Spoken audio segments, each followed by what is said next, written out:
என் செல்ல குழந்தையே, இன்று உன் வராகி அம்மா உன்னோடு பேச வந்ததற்கு அதிமுக்கியமான காரணம் ஒன்று இருக்கின்றது.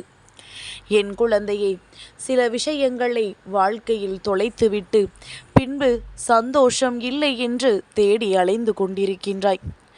என் தங்கமே, அம்மா இன்று உன்னோடு சில விஷயங்களை பற்றி பேச வேண்டும் என்று நினைக்கின்றேன். நானும் உன்னோடு மனம் விட்டுத்தான் பேசுகின்றேன். என் குழந்தை, நீ முழு மனதார கேட்டுக்கொண்டால் நிச்சயமாக உனக்கு சந்தோஷம் என்றுமே தொடர்ந்து வந்து கொண்டே இருக்கும். இந்த வராகியானவள் எந்த சூழ்நிலையிலும் உன்னை யாரிடத்திலும் விட்டு கொடுக்க மாட்டாள். என் பிள்ளைக்கு கஷ்டம் என்ற ஒன்று வந்தாலும் என் பிள்ளையை அந்த சூழ்நிலையில் இருந்து நான் மீட்டெடுக்கத்தான் முயற்சிகள் செய்வேனே தவிர ஒருபொழுதும் உன்னை அந்த கஷ்டத்தில் நான் தவிக்க விட்டு விட மாட்டேன் என்பதனை நீ புரிந்து கொண்டால் போதும். என் தங்கமே, அம்மா சொல்கின்ற சில விஷயங்களை நீ தெளிவாக கேட்டுக்கொள். உன்னால் முடிந்தால் அதனை பின்பற்று. உன்னால் முடியாது என்றால் நீ விட்டு விடலாம். அம்மா உன்னை கட்டாயப்படுத்தவோ வற்புறுத்தவோவில்லை.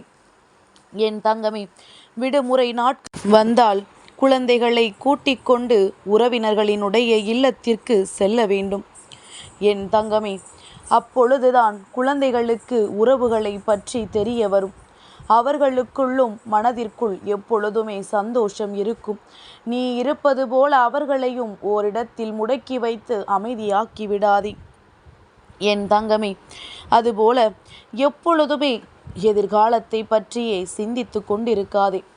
எதிர்காலத்தை பற்றி சிந்திக்கவே கூடாது என்று சொல்லவில்லை.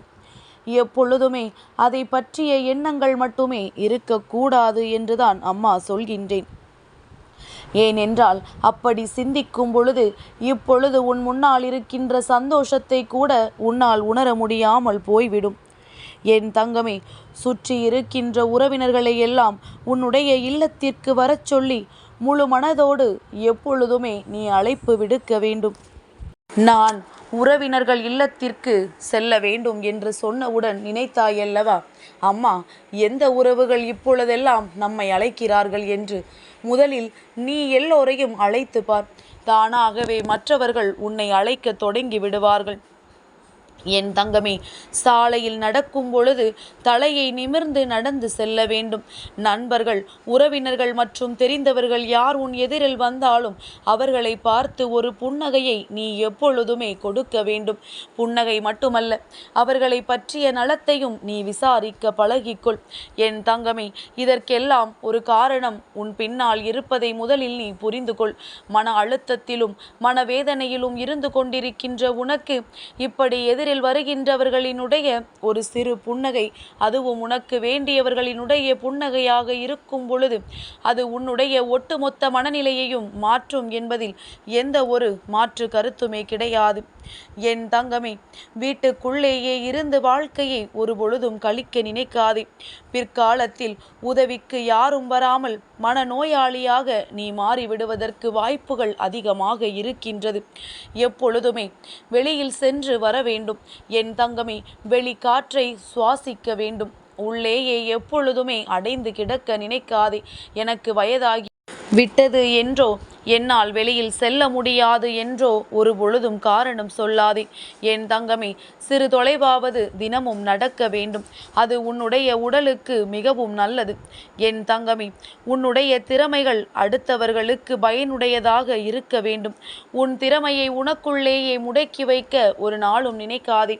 அது மற்றவர்களுக்கு பயன்படும் என்றாலும், அதை வைத்து மற்றவர்கள் வாழ்க்கையில் முன்னேற முடியும் என்றாலும் அதை அவர்களுக்கு நீ கொடுத்து உதவு.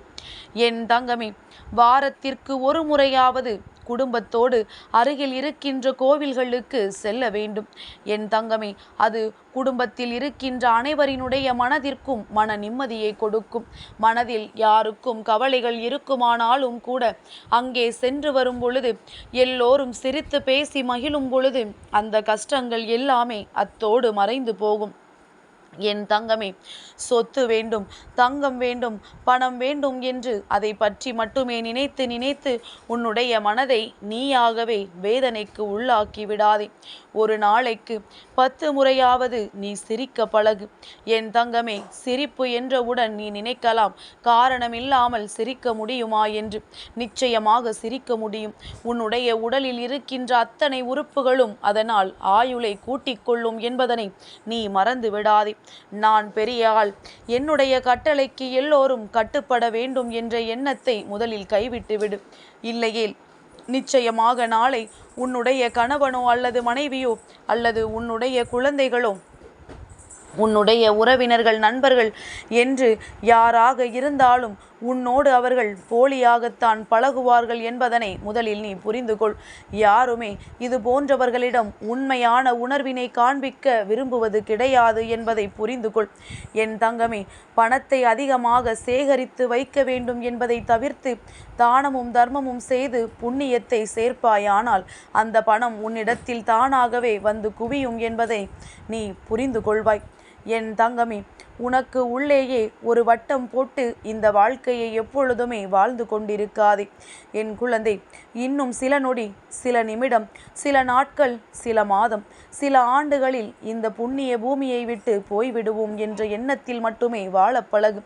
என்றேனும் ஒரு நாள் நமக்கு நிரந்தரம் கிடையாது. அதனால் கிடைக்கின்ற நேரத்தை நான் நிம்மதியாக வாழ்ந்துவிட வேண்டும் என்று நீ நினைக்க வேண்டும்.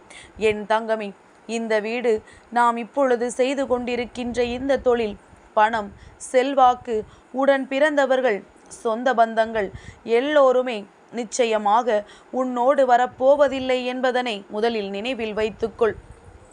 என் தங்கமே, எப்பொழுதுமே உடற்பயிற்சியையும் தியானத்தையும் செய்து உடலை பாதுகாப்பாக வைத்துக்கொள். வாழ்க்கையில் எப்பொழுதுமே ஒரு நோக்கம் வேண்டும். அது இல்லாமல் ஏன்தான் என்று வாழ்க்கையை வாழ்கிறோம் என்று நினைத்து ஏனோ தானோவென்று யாரும் இருக்கக்கூடாது. என் தங்கமே, அம்மா சொல்லும் பொழுதெல்லாம் உன் மனதிற்குள் இதுவெல்லாம் கடைபிடிக்க முடியுமா என்ற எண்ணம் வரும். நிச்சயமாக நீ நினைத்தால் அது முடியும். என் தங்கமே, இந்த ஆன்மா இந்த பூமிக்கு வந்ததற்கான நோக்கம் என்னவென்பதை புரிந்து கொண்டு அதன்படி நீ சிந்தித்து செயல்பட வேண்டும். காரணம் இல்லாமல் எதுவும் நடக்கவில்லை. காரணம் இல்லாமல் நீ இந்த பூமியில் பிறக்கவில்லை என்பதை புரிந்து கொண்டு நீ வாழ வேண்டும். என் தங்கமே, பெண், மண், பணம், காசு, துட்டு இவற்றின் பின்னால் அலையாமல் நல்ல மனிதனாக வாழ பழகிக்கொள். அனுபவங்கள் அதிகரிக்க அதிகரிக்க உதடுகள் தானாகவே தன்னுடைய பேச்சை நிறுத்தி கொள்ளும்.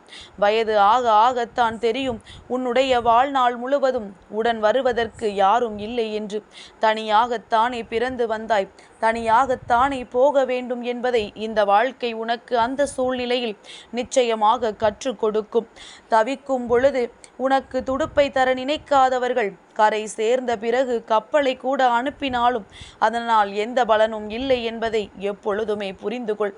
அதனால் தான் அம்மா உன்னிடத்தில் எப்பொழுதும் சொல்வது, யாரிடத்திலும் எப்பொழுதும் உதவி என்று கேட்டு நிற்காதே என்று. உனக்கு உதவி செய்யக்கூடிய ஒருவர் ஒன்று நீ அல்லது உன்னுடைய தெய்வமாகிய இந்த வராகி நான் என்பதை நீ புரிந்து கொண்டாலே போதும். என் தங்கமே, புரிந்து கொண்டவர்கள் யாரையும் வெறுப்பது கிடையாது. பிரிந்து செல்ல வேண்டும் என்று நினைப்பவர்கள் ஒரு பொழுதும் மற்றவர்களை புரிந்து கொள்ள நினைப்பது கிடையாது. இதையெல்லாம் சரியாக நீ புரிந்து கொண்டாலே போதும். என் குழந்தையை, இந்த வாழ்க்கை உனக்கு அதிகமாக கற்றுக் கொடுத்து விட்டது. சாதனையில் உனக்கு கை கொடுப்பவர்களை விட சோதனை காலத்தில் யார் உன் கை பிடித்து நடக்கின்றார்களோ அவர்கள்தான் உன்னுடைய வாழ்க்கையில் உண்மையானவர்கள். அவர்களை ஒருபொழுதும் நீ இழந்து விடாதே. அவர்களை வாழ்க்கையில் ஒருபொழுதும் இழக்க வேண்டும் என்று கூட நீ நினைத்து விடாதே. என் தங்கமே, இந்த வாழ்க்கை உனக்கு அழகாக நல்லபடியாக இருக்கின்றது. அதனால் நீ இதனை அனுபவிப்பதற்கான எண்ணங்களோடு மட்டுமே இருந்து கொண்டிருக்க வேண்டுமே தவிர ஒரு பொழுதும் தேவையில்லாத சிந்தனைகளால் உனக்கு கிடைத்திருக்கின்ற இந்த நல்ல வாழ்க்கையை நீ தொலைத்து விடாதே. சோதனைகள் வரும், சாதனைகள் நீ புரிவாய். எல்லாமே உன்னுடைய மனநிலையை பொறுத்தது என்பதனை நீ புரிந்து கொண்டால் போதும். வாழ்க்கையில் கிடைக்கின்ற சந்தோஷங்கள் எல்லாம் உன்னை மட்டுமே சார்ந்தது. யாருக்கும் அதை பகிர்ந்து கொடுக்க வேண்டும் என்ற அவசியம் உனக்கு இல்லை. நீ சந்தோஷமாக இருந்தால் எல்லோருமே தானாகவே உன்னை தேடி வருவார்கள் என்பதனை நீ புரிந்து கொள்வாய். என் தங்கமே, மனம் வேதனைப்படும் பொழுதெல்லாம் உன் அம்மா என்னை நாடிவா. மனது மிகவும் அதிகமாக வலிக்கிறதே என்று நினைத்து வேதனைப்படாமல் உன் அம்மா என்னுடைய நாமத்தை உச்சரித்து கொண்டே இரு. நிச்சயமாக உனக்கு நல்லது மட்டுமே நடக்கும். என் செல்ல குழந்தைக்கு இந்த வராகி அம்மாவினுடைய ஆசீர்வாதங்கள் எப்பொழுதுமே முழுமையாக கிடைக்கும்.